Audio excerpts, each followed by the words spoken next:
로마서 3장. 그러면 유대 사람이라고 해서 무슨 혜택이 있고 할례에는 무슨 가치가 있습니까? 여러모로 많습니다. 첫째는 그들이 하나님의 말씀을 맡았다는 것입니다. 그런데 그들 가운데 어떤 사람들이 믿지 않았다면 어떻게 되겠습니까? 그들의 불신앙이 하나님의 신실하심을 무효화시키겠습니까? 결코 그럴 수 없습니다. 사람은 다 거짓말쟁이라 해도 하나님은 진실하십니다. 기록되기를 주께서 말씀하실 때 의롭다는 인정을 받으시고 판단받으실 때 이기려 하심이다 라고 한 것과 같습니다. 그러나 우리의 불의함이 하나님의 의를 드러나게 한다면 우리가 무슨 말을 하겠습니까? 내가 사람들이 말하는 논리대로 말해보면 하나님께서 우리에게 진노를 내리신다고 해서 불의하시다는 말입니까? 결코 그럴 수 없습니다. 만일 그렇다면 하나님께서 어떻게 세상을 심판하실 수 있겠습니까? 그러나 어떤 사람들은 반박할 것입니다. 내 거짓으로 인해 하나님의 진실하심이 더욱 풍성해져서 그분에게 영광이 됐다면 왜 내가 여전히 죄인으로 심판을 받느냐? 그리고 선을 이루기 위해 악을 행하자라고 말하지 않겠습니까?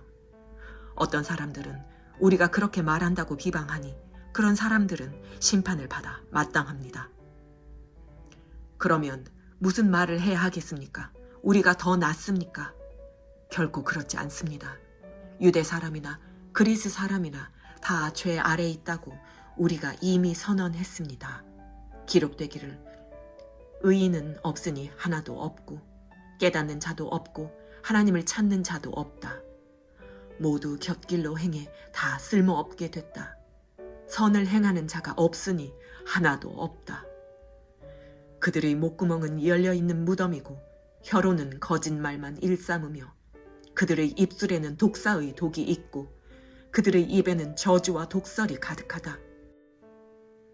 그들의 발은 피 흘리는 데 민첩하며 그들의 길에는 파멸과 참담함이 있어 그들은 평강의 길을 알지 못했다.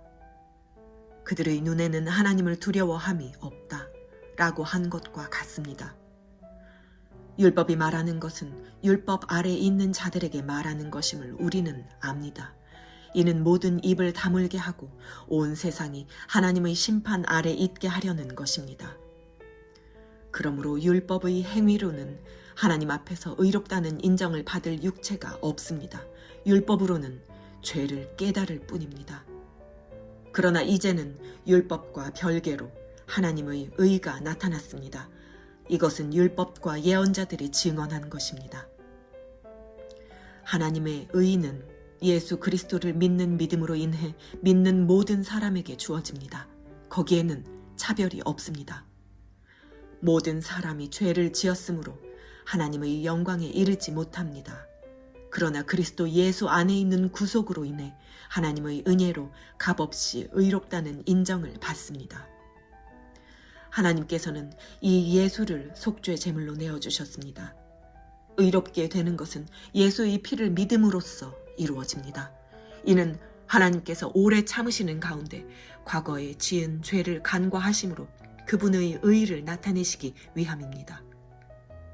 지금 이때에 하나님께서 그분의 의를 나타내신 것은 자신이 의로우시며 또한 예수 믿는 사람들을 의롭다고 인정하시는 분임을 나타내시기 위함입니다. 그렇다면 자랑할 것이 어디에 있겠습니까? 전혀 없습니다. 어떤 법으로입니까? 행위로입니까? 아닙니다. 오직 믿음의 법으로입니다. 우리는 사람이 율법의 행위와 상관없이 믿음으로 의롭다는 인정을 받는다고 생각합니다. 하나님이 유대 사람만의 하나님입니까? 이방 사람의 하나님은 아닙니까? 진실로 이방 사람의 하나님도 되십니다. 할례받은 사람도 믿음으로 인해 또한 할례받지 않은 사람도 믿음으로 인해 의롭다고 인정하실 하나님은 한 분뿐이십니다. 그러면 우리가 믿음으로 말미암아 율법을 파기합니까? 결코 그럴 수 없습니다. 오히려 우리는 율법을 굳게 세웁니다.